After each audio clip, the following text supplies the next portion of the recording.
Good day, everyone, and welcome to a fantastic book chat with Lindelwa, the author of The Black Girl's Guide to Corporate South Africa.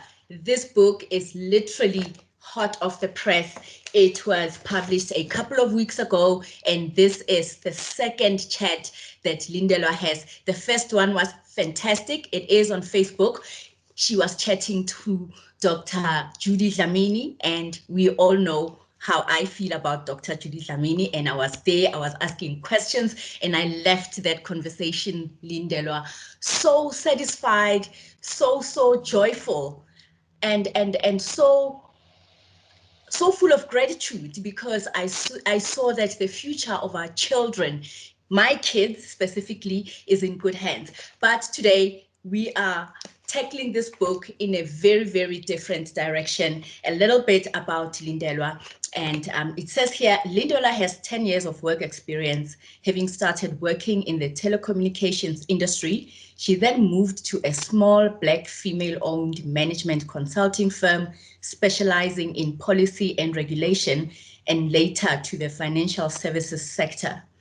As a brand, marketing and communication specialist within financial services, Lindelwa has moved between retail product marketing, corporate affairs, and digital and data analytics.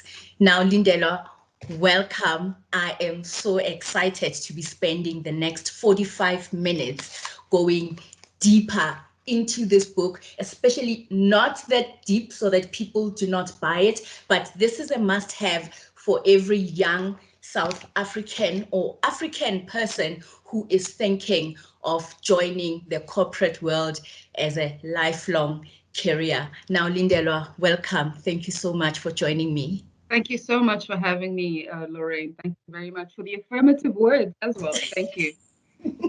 Fantastic. Now, before we get into this book, can you just share with us a little bit of your journey? There is a little bit about her in the book, but I always like to hear people talking about themselves, because we always shy away from sharing bits and pieces about ourselves, like we are just egotistical. But I always like to hear people talking about themselves. You could just share a little bit of your corporate journey, where you come from, and how did you end up with this book?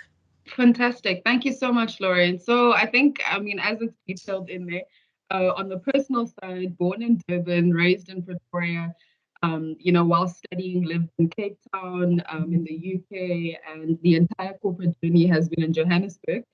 Starting off in telecommunications, as it stated, moving through the various bits of the marketing and communications field.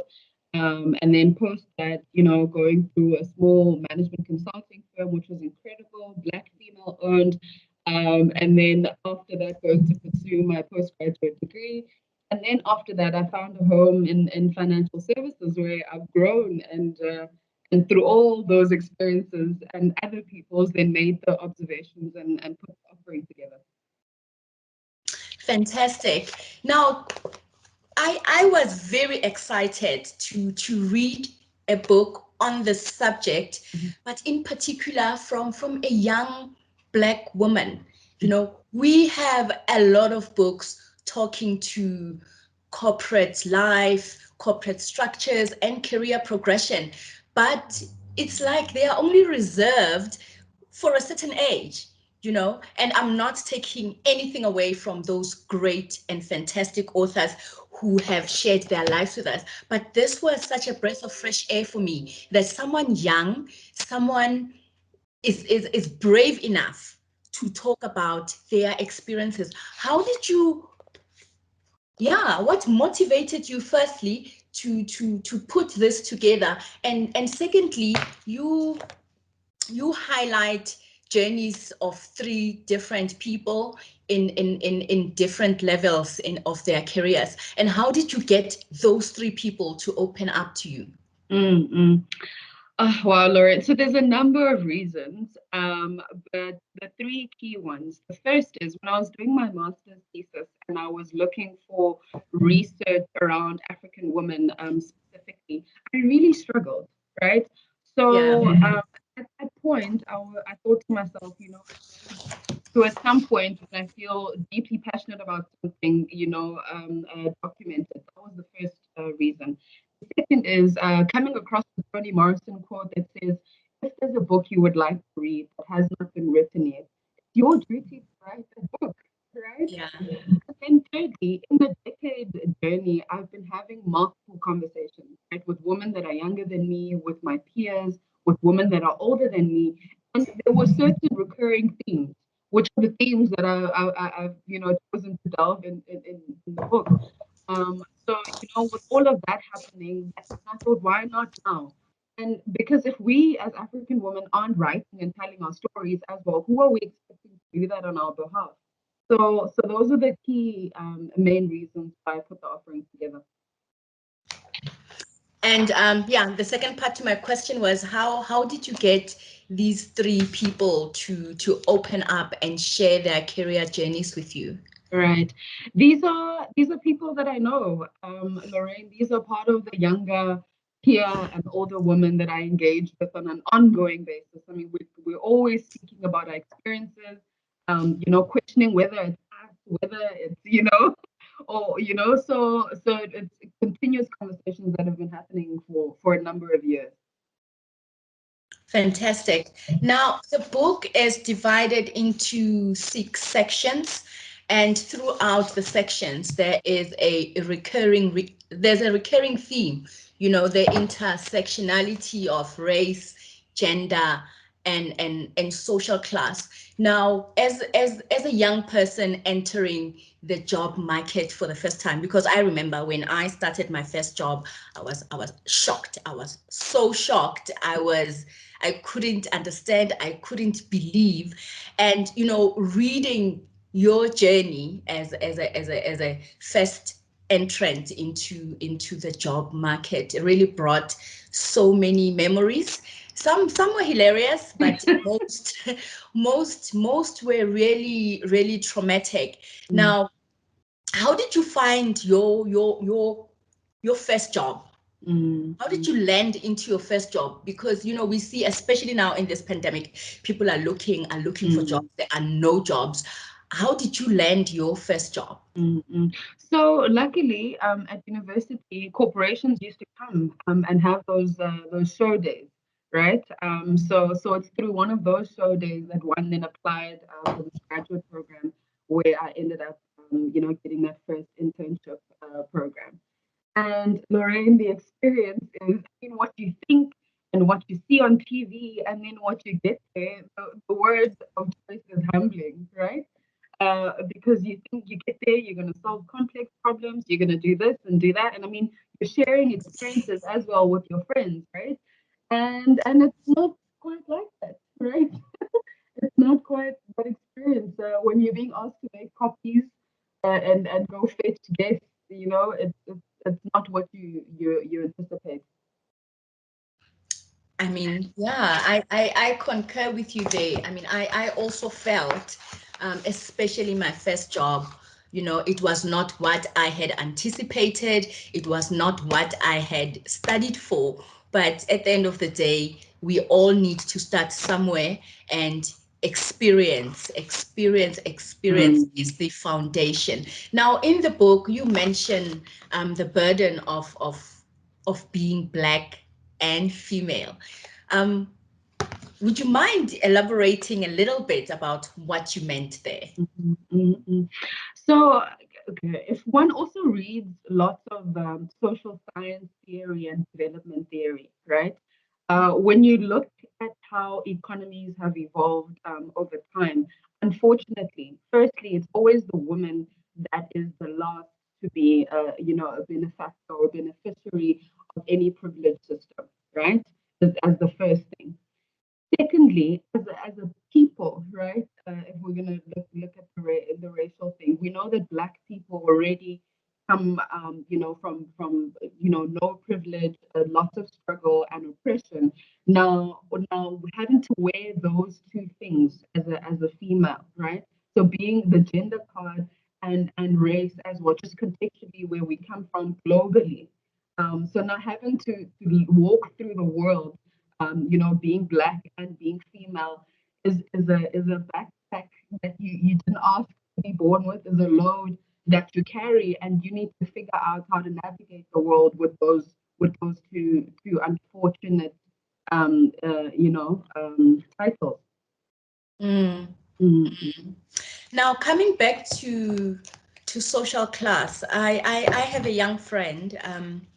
She's in her late 20s, and she's done very well. She has studied and she has the qualifications, but she just lacks the confidence, the Mm-hmm. confidence to speak up, to be bolder, to ask for what she needs at work, because she feels like she doesn't have the social currency, as she puts it.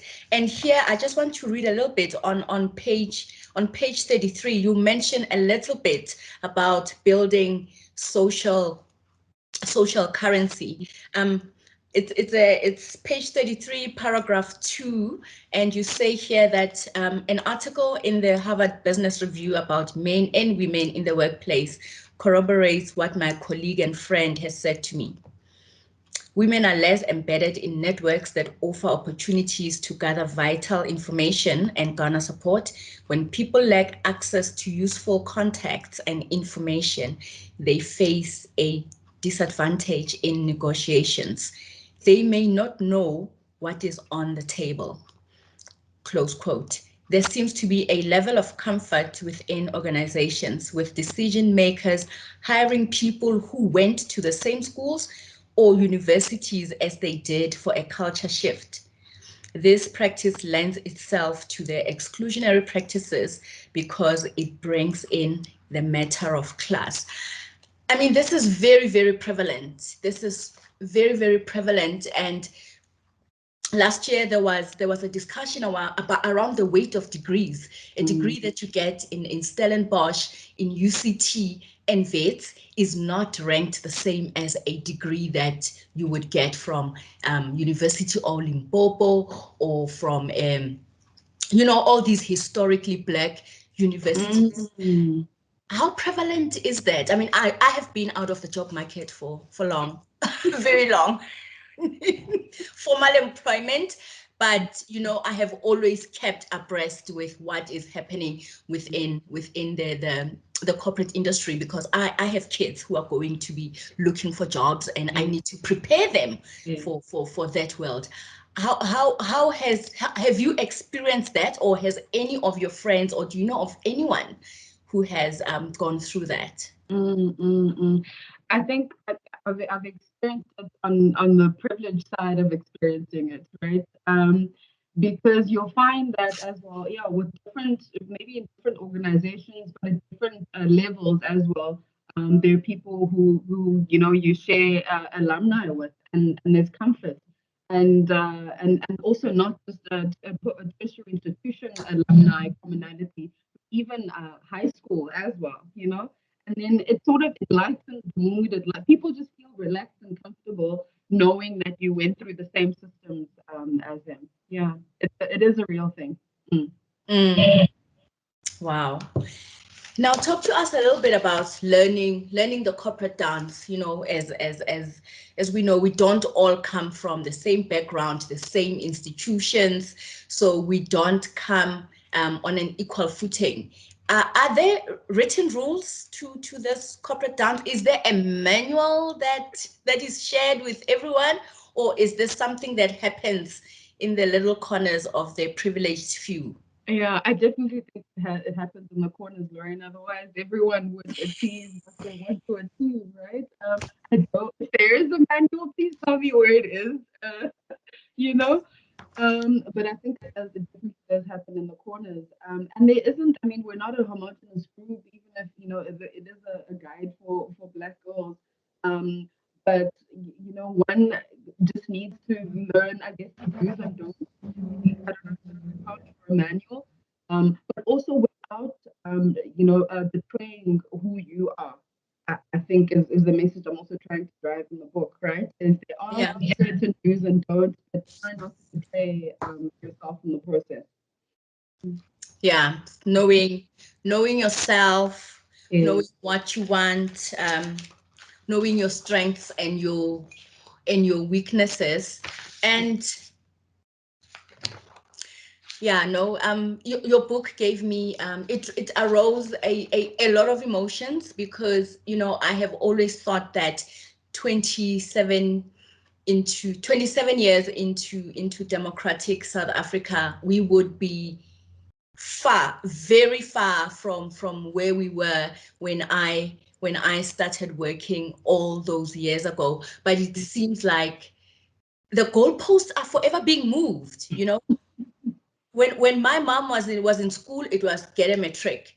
When I was in school, it was get a degree, and then somewhere in the middle of 2 to 3 years of working, the MBAs started coming up, and we felt Yes. the pressure of the MBAs. Now it's the master's and the PhDs and all these unwritten things. And it just seems like the more things change, the more things stay the same. Is is this frustrating to you as well, as a Black girl working in the corporate industry? I suppose it is frustrating, Lorraine, especially if accessing certain things requires certain privileges, right? Because I mean, you may not be in some rooms, where these goalposts are being decided upon, and you'll find that those rules aren't evenly applied, right? Um, so the inconsistencies, I think, as you're saying, because we're seeing a breed of, I mean, with the woman that I speak to in the book, qualified this, that, and the other, trying to garner, the experiences, and then hitting certain blockages. So it is frustrating, I guess, but then it forces you to go back to the drawing board Yeah. and restart and having the conversations. I think the most important story, the point you're making about your friend as well, is for her to don't feel frustrated in isolation, right? There's a community of people who have either gone through what you've gone through, know how to break down those barriers. So it's important to continually, as much as she's speaking to you, having these conversations, going back to the drawing board. Yeah. Now, Lindelwa, in section 3, you titled "Becoming a Real Player."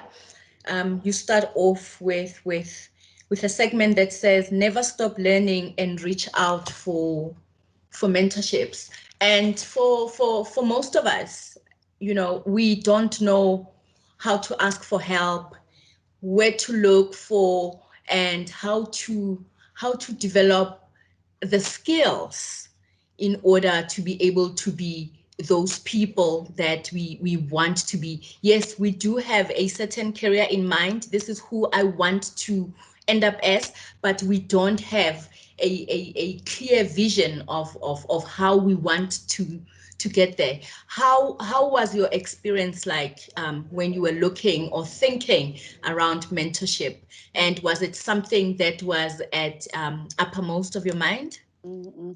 That's a fantastic question, Lorraine. And I must say that learning about the power of mentorship isn't something that I just figured out. I actually learned about it from a younger colleague, friend of mine. We were at an event, actually, and she told me about having your elevator pitch, and how to work a room. So she had identified some of the speakers that had spoken, and I literally was walking around like her tail. And her elevator pitch included who she is, what her experience was, and what she wanted, and how that particular person could help them. And after working that room, there were one or two people who then agreed to mentor her. From that, then I had to go back and think deeply about that. So I think, as the title of that chapter says, never stop learning. So the first is, the onus is on you. the onus is on you as the individual, to clearly articulate what you want, where you want to be, who you're trying to become in that particular space. So by the time you are approaching a mentor, whether it's, via an email or a DM or whatever, you're very clear about what you seek to achieve and how that particular person can help you. And I think another misnomer, Lorraine, is thinking that our mentors have to be older and super successful people. And that isn't necessarily the case. Your mentors can be people that are younger than you, which I've had in my case. It can be your peers, which I have a lot of, right? Of different gender, different races. There's just so much to learn, from people that are your peers as well. And also having older mentors. I think a shortcoming for me up until recently was not diversifying my mentorship pool in terms of gender, in terms of race. So gender wise, I've always had a mix of male and female mentors, but in terms of race, that's also important. And it has made my experience that much richer. Mm. I'm so glad you mentioned race. In Tetonyati in betting on a darkie also speaks about diversifying your mentor pool. Yeah. And I liked what you said about age, because we automatically assume that older people are wiser, they have more time, because really, what are you doing with your time? You are 55 years old, you know. And we miss a lot by canceling younger people, our peers, and as well as people who are just around us. We automatically assume that mentors are people who are outside of our lived reality. I remember in a book club setting, I think a couple of years ago, one of the members was mentioned something about our children not having mentors, and I'm like, girl, we are here, you know. Yeah. What do you mean our kids don't have mentors? We are the mentors. Yeah. We need to put ourselves out there and introduce ourselves as mentors. And when you were speaking about the elevator pitch and working the room, I started thinking about cultural barriers, that as a young Black woman, you are not always encouraged to speak up, to put yourself first and equipped, to put yourself first and to ask for what you want. Now, are there I don't know how to put it, but are there some skills that we can equip our young girls with in order for them to be that person and have those things, something to do with self-confidence and knowing your worth? It's so funny because I think what's trending on social media is a hashtag that says "Be the girl you believe that you are" or something to that effect. So something that always helps me, Lauren, as well, advice that I got, and I do this, is to identify women, for example, that you admire. Okay, so in my case, a chief marketing officer, Bozoma St. Jones, from the US. A few others locally, like Bernice Samuels, who's the CMO at MTN. Identify women that you admire. I mean, even a Dr. Judy Dlamini or Dr. Phumzile Mlambo-Ngcuka. Identify them and learn them. Learn what they've done, how they carry themselves, etc. And I mean, when you start getting close, even a Sheryl Sandberg, for example, when you get close to their stories, you also see that they've also struggled with the things you struggle with as a woman or as a Black woman, right? No one just lands miraculously as this overly confident, overly achieving, sort of woman or even Black woman. But you need to observe, the people that you admire, and also, sprinkle it with some males that you admire. I mean, those are the male mentors I've had are the most confident and bravest, and they don't believe in being put down by adversity, etc. So just identify those people that you admire, study them, and just spend time learning that, and with no time, you'll see yourself starting to become. Wow, I'm smiling because for the longest time, I've had a list of people that I admired in various industries, and I had always wanted to emulate. And that is what is so great about this book, that it is not only limited to the corporate industry. The skills that one learns from reading this can be applied across industries at any age. And for the longest time, I've admired Putuma Nhleko, who was with MTN, yes, for the longest time. And Oprah Winfrey and Kanye Dlomo, and recently Reese Witherspoon and is it Issa Rae? Yes, I admire her as well. She's done Shonda Rhimes, yeah. the Fergusons, so it doesn't, admiring and wanting to emulate and doesn't stop at any age. We need to constantly work on ourselves, work on becoming better people, work on achieving those goals. Now let's speak about toxicity in the workplace. Sihle Polani gave us a book 3 years ago, harrowing, and I, I could never imagine the horrors that she was put through. And lucky for her, she was able to keep receipts. I mean, who knew? Who knew?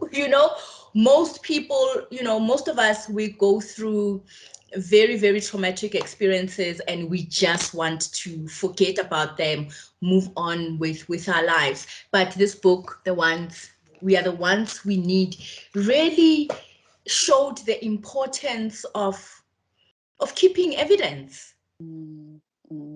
Unfortunately, hey Lauren. I mean, yeah, when I read Sihle's book, I had to read it with a beverage in my hand because it was not an easy read. But yes, I think it's in the intern chapter I speak about the importance of documenting things. Look, unfortunately, it's life, right? Just like in certain family contexts, in the corporate context where there's different people, there's different personalities. Not everyone says they're gonna. Not everyone does what they say they're gonna do. Not everyone. Do you get what I'm saying? So you just need to find ways to retain your peace, to retain order in your life, and if that means documenting, in written form, or having other people be a part of the conversation, whatever that looks like for you, in some contexts, in toxic contexts, that becomes really important. It's really unfortunate, Lorraine, because I think I also say towards the end of the book that, I mean, there's research that says if a workplace is empowering and it's a kind workspace and employees are happy, that actually positively impacts the bottom line of the organization as well. At the end of the day, you're working towards one goal, right? Yeah. So it doesn't make sense why some people find or feel the need to be working against each other and trying to achieve that, but it does exist, unfortunately.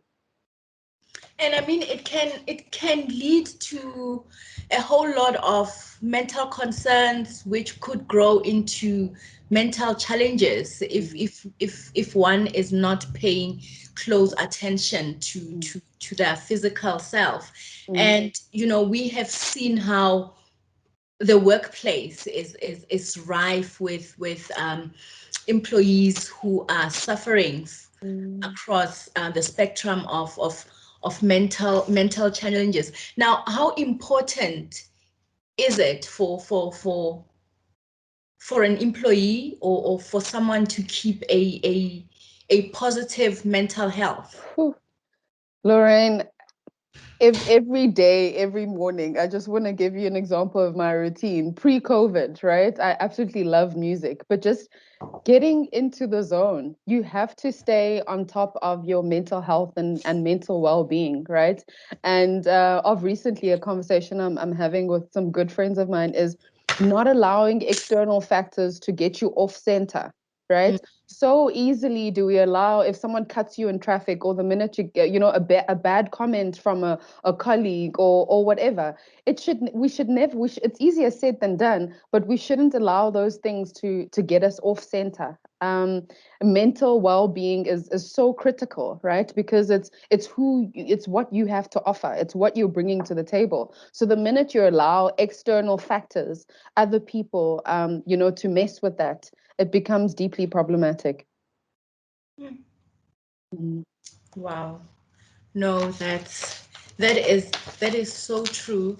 I've always been interested in sponsorships because, for me, it's always been important of what is said for or about me When in, you're in not in the room. these big boardrooms. Yeah. And I mean, how would one go about identifying a sponsor? Mhm. Funny enough, I think a person that delves into this a bit more than I do is Carice Anderson in her book, Intelligence Isn't Oh Enough. yeah, Yeah, yeah. I think I just touch on it, but I think she actually delves deeply into it. And some of what I've read, learned, and experienced is it's about, influence. It's about who's an influential person in the room, whose name, do people not get out of their lips whenever they speak in a particular space. And again, it doesn't have to be in your particular unit or division. Look across the entire organization, because at the end of the day, decision makers meet in different forums, and they do speak, and they do have specific names, on their tongues when they are speaking, etc. So always goes back to you. So have your head above board, know in the ask, speak, but also, observe who those particular people are. And again, then it goes back to you approaching them. But it's your story that has to sell, right? For people to want to be a part of your story and allow you to be a part of theirs. Mm. Hmm. Wow.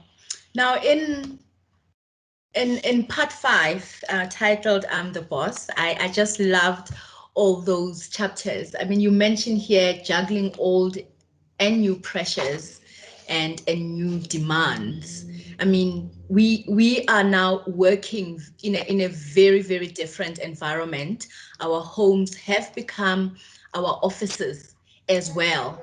And, just judging from what is being shared on social media, women still bear the brunt of housework. Oh my God, housework. And also because the kids are homeschooling from the same spaces. Whenever they need something, they will not ask daddy. They will automatically come, mom, I want this, mom, I want this, mom, I want that. How should we be navigating those spaces and creating a balance that better works for me as a black Mm, mom, as a black corporate exec, as a black woman, mm, mm. with a demanding black family? Funny enough, Lauren, I think in the book I mentioned that even pre-COVID times, women have a before work shift, at work shift, and an after work shift. And it's exactly all those things that you mentioned. I remember a senior female executive I worked with, whilst working on her board packs, etc., she would stress about dinner, right? She would be thinking, I need to get to the shops, I have my kids eaten, all of that good stuff. So it was always fascinating, and I don't remember seeing any man having those issues. I think what we need to be comfortable with, Lorraine, as well as asking for help, right? One, we can't assume that people have help or can afford help, but is asking for help. I think, I mean, I don't have all the answers, and dynamics, I guess, differ. But I guess if there is a partner involved, having those conversations, from this time to this time, I'm expected to be this, career person.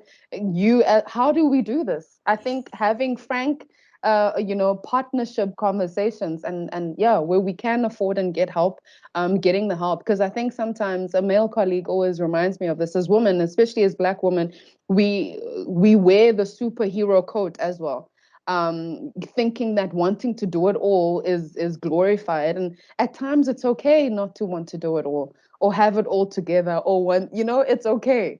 So I think Yes, and just normalizing that. it's so exhausting. Yeah. You know, by the time you start the paying work, Yeah. you are so exhausted from this non-paying labor, you know, that you just spent 5 hours on. Now, if you've just joined the conversation, I am talking to Lindelwa, the author of The Black Girl's Guide to Corporate South Africa. The book is out. It has been out for a couple of weeks. Is it available on Kindle? Kindle, I'm not sure. I don't think so. I don't think I remember seeing it as one of those distribution channels, but definitely Amazon, Takealot, exclusive physically and online, and a few other online retailers. Yeah. No, fantastic. If it's available on Amazon, I can bet you real money Actually, I think that it is it is Amazon available Kindle. as It is Amazon Kindle. Yeah. an e-copy. Now, two more questions from me before we end the conversation. You know, the world of work has changed, and as someone who works in the digital space, I always assume you guys have foreknowledge of where the jobs are, where is the world of work going? What should my kids be studying, taking into consideration the new environment that we are in, right? Geez, Lorraine, these are really powerful questions. Really powerful questions.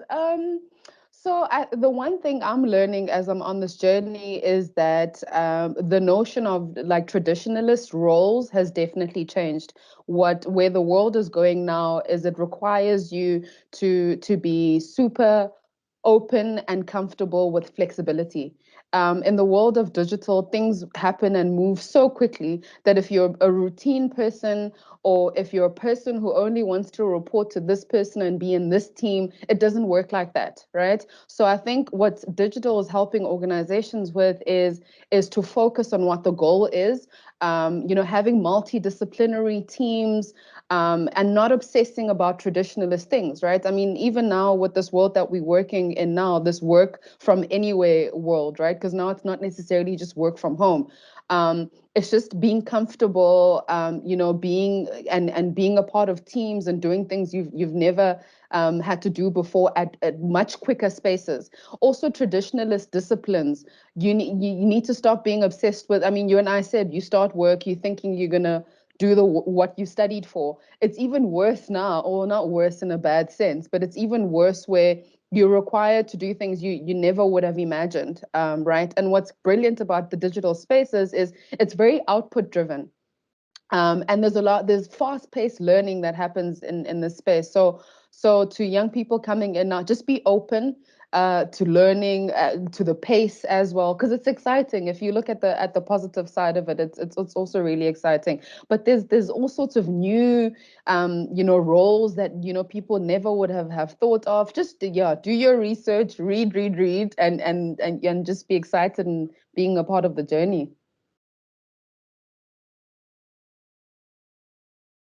Lorraine, I think you're on mute. Sorry. Yes, guys, the world of work is so much more exciting than what it was 25 years ago. There are so many careers that I never thought were ever possible.